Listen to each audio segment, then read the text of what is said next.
माता पिता को कछु न समझे और भंडारे करवाते हैं और भाई का हक मार के बैठे दानवीर कहलाते हैं। भाई का हक मार के बैठे दानवीर कहलाते हैं।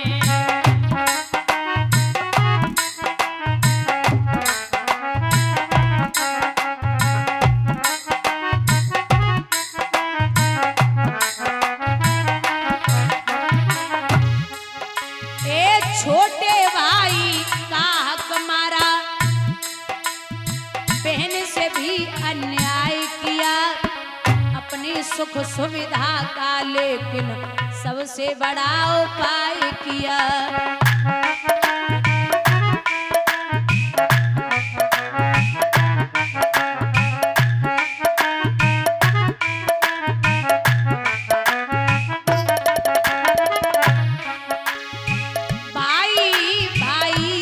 दुश्मन कैसे यहाँ बन जाते हैं, भाई का हक मार के बेटे दानवीर कहलाते हैं।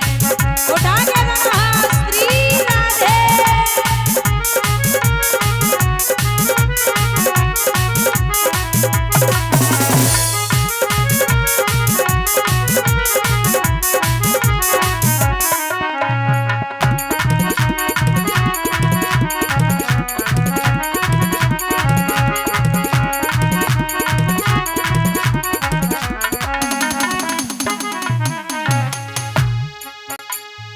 जिसने पाला जन्म दिया और उंगली पकड़ चलाया था, छाया बनकर साथ चले जो धूप से जिसने बचाया था।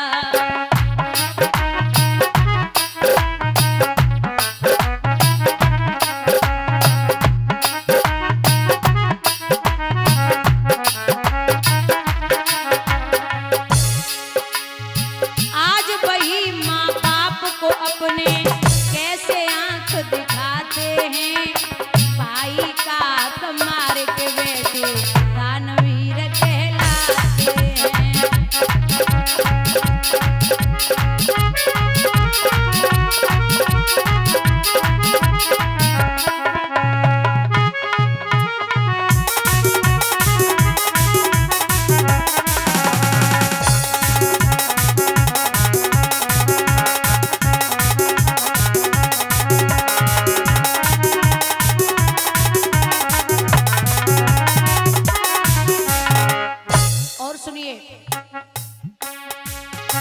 सपने देखे जो माता पिता ने सारे सपने टूट गए, ब्याह कराते ही बेटे का रिश्ते नाते छूट गए।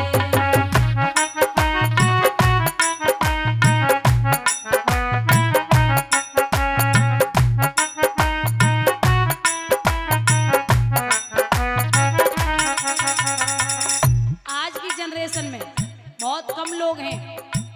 आपने देखा होगा जब लड़का अनमैरिड होता, जब विवाह न हो, तो कभी भी अपने माँ बाप से ये नहीं बोलेगा कि हमें अलग कर दो। कभी कहता है? कभी नहीं बोलता कि जब तक विवाह न हो तब तक ये नहीं बोलेगा कि हमें अलग कर दो। और जैसे ही ब्याह हुआ फिर बोलेगा कि हमारी बहू पे खाना ना बन, पूरे खानदान को हमें अलग कर दो, बहू की तबीयत ठीक नहीं रहती। बहू भी बोलेगी बस हो गया, अब नहीं हो पा रहा मुझसे। हम कब तक अपने अपने परिवार को न देखे, भाइयों भतीजों को कब तक खिलाते रहे? हमें ले चलो अलग, कई बच्चों को पढ़ाएंगे। बेटा अलग और बाप अलग है, अब कैसे ये नाते हैं, भाई का हक मार के बेटे दानवीर कहलाते हैं।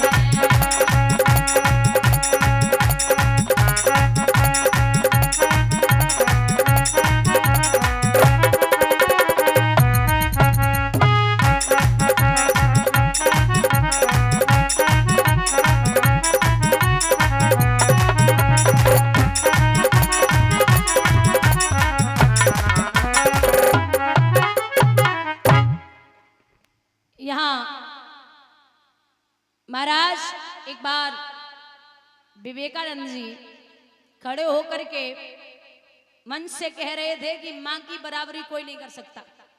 माँ माँ होती है, बड़ा त्याग करती है जीवन में, मौत से लड़कर के एक इंसान को पिता बनाती है। एक मूर्ख खड़ा था, कहने लगा ऐसा कौन सा बड़ा काम करती है, ऐसे तो बच्चे पैदा करना कोई बहुत बड़ी बात थोड़ी है, क्या इसने बड़ा कर दिया। तो विवेकानंद जी बोले काम कर,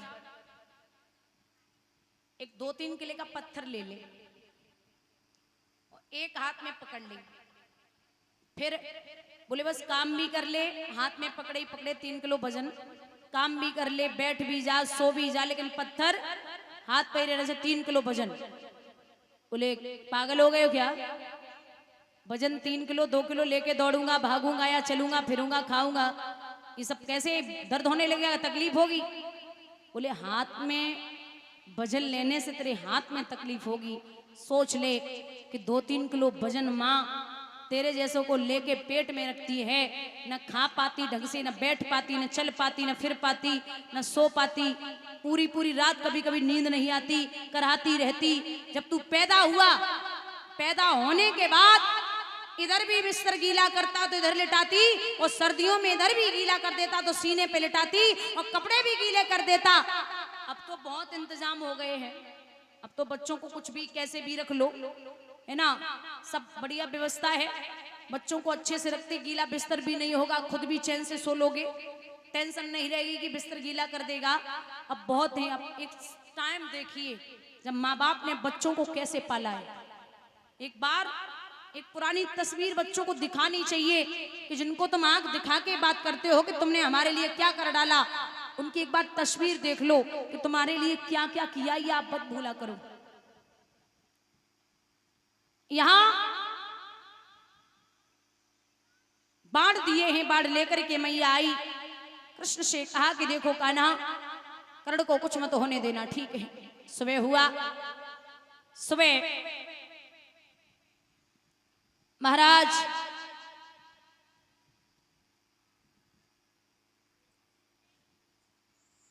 ढोल नगाड़े बज गए, अर्जुन तैयार हुए, भगवान बोले कहां चले, जवाब दिया युद्ध करने। बोले दिमाग खराब ना हो जाए, जा रहे हो ना, कर्ण बहुत बड़ा वीर है, अभी उसके पास में इंद्र की दी हुई वज्र शक्ति है, और वज्र शक्ति का प्रहार जहां हो गया उसकी मौत निश्चित है, जो इंद्र ने कुंडल और कवच के बदले में दी थी कर्ण को। बोले फिर कौन जाएगा, बोले भीम का बेटा है घटोत्कच। आखिर वो भीम का बेटा है, जिधर को घुसता उधर मैदान साफ हो जाता है। भैया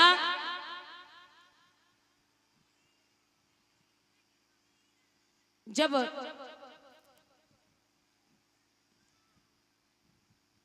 देखा है कि ये बराबर प्रहार करता जा रहा है, जिधर को घुसता मैदान साफ होता जा रहा है, दुर्योधन बोले भैया कर्ण एक काम करो, जाओ वज्र शक्ति का प्रहार करो। कर्ण बोले बुद्धि ठिकाने पे है, अगर वज्र शक्ति को प्रहार घटोत्कच पे कर दिया तो अर्जुन बच जावेंगे। दुर्योधन बोले अर्जुन तो लड़वे को तब आवेंगे जब जो भीम को बेटा हमें तुम्हें छोड़ दिए, नंबर तो तब आवे।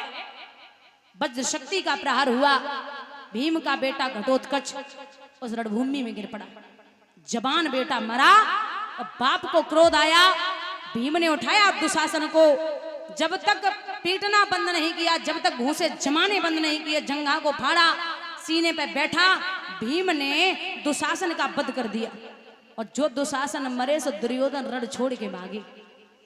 अब भैया जब दुर्योधन रण छोड़ के भागे तो जब तक दिखाई देते रहे तब तक कर्ण देखता रहा। आप सोचिए, जिसका नमक खाओ जीवन पर्यंत तक उसको मानना चाहिए। अकेला खड़ा उस रणभूमि में कोई भी नहीं है, जिनकी तरफ लड़ रहा है वो भी नहीं खड़े। आज अकेला कर्ण रणभूमि में खड़ा हुआ, हथियार एक भी नहीं है, एक तरफ कृष्ण खड़े हैं, तो कृष्ण ने जवाब दियो है कि हे अर्जुन अब ये निहत्था है, इस पे बाण चलाओ। अर्जुन बोले नाथ आप कहते हो कि निहत्थे पे वार नहीं करना चाहिए, आप कैसी बात करते हो। कर्ण ने सुना कि कह रहे हैं कि बाण चलाइए, सो कर्ण हाथ उठाए के बोले रे ओ कान्हा कन्हैया आप कहते हो कि अधर्म की लड़ाई नहीं लड़नी, ये आप क्या कर रहे? भगवान बोले तू हमें सिखावेगो कि धर्म और अधर्म का होवे। अब तो ये आई याद धर्म की, तुरंत समय गो आई, और जहे याद पहले आ जाती तो होती ना लड़ाई। वहां तेरा धर्म और धर्म कहां गया था जब मेरी बहन की साड़ी खींची जा रही थी भरी सभा में? अर्जुन बाण चलाइए। जैसे ही कहा बाण चलाओ, अर्जुन बोले नाथ अब कैसे चलाऊं, निहत्ता है। भगवान बोले वो छोड़ो, मैंने कहा है मैंने कि अगर कुल में कपूत पैदा हो जाए तो उसे मारने में देरी नहीं करनी है। पूत, सपूत और कपूत। पूत वो है जो बाप जायदाद रख के जाए, उसे अच्छे से संजोए, अच्छे से रख के। सपूत वो होता है जो पिता रख के जाए, उसका 100 गुना ज्यादा कर दे व्यवहार, इज्जत और पैसा, वो सपूत होता है। और कपूत वो होता है चाहे अरबों की संपत्ति बाप रख के जाए, वो बेच बाच के मिट्टी में मिला दे, वो कपूत होता है। भगवान बोले अगर कपूत पैदा हो जाए तो उसे मारने में देरी नहीं करनी है। एक बात कही अर्जुन ने, एक बात और, महाराज जब अर्जुन बाण चलाते तो कर्ण का रथ 7 कदम पीछे हट जाता, और जब कर्ण बाण चलाते तो अर्जुन को रथ 3.5 कदम पीछे हट जावे। लेकिन दिक्कत ये है कि जब कर्ण को रथ पीछे हटे तो भगवान मोह नहीं जावे, और जैसे ही अर्जुन को रथ पीछे हटे तो भगवान ताली बजा के कहते क्या बात है कर्ण, क्या बात है, तूने आनंद कर दिया। अर्जुन बोले तो हमारी तरफ लड़ रहे हो कि जाकी तरफ लड़ रहे हो?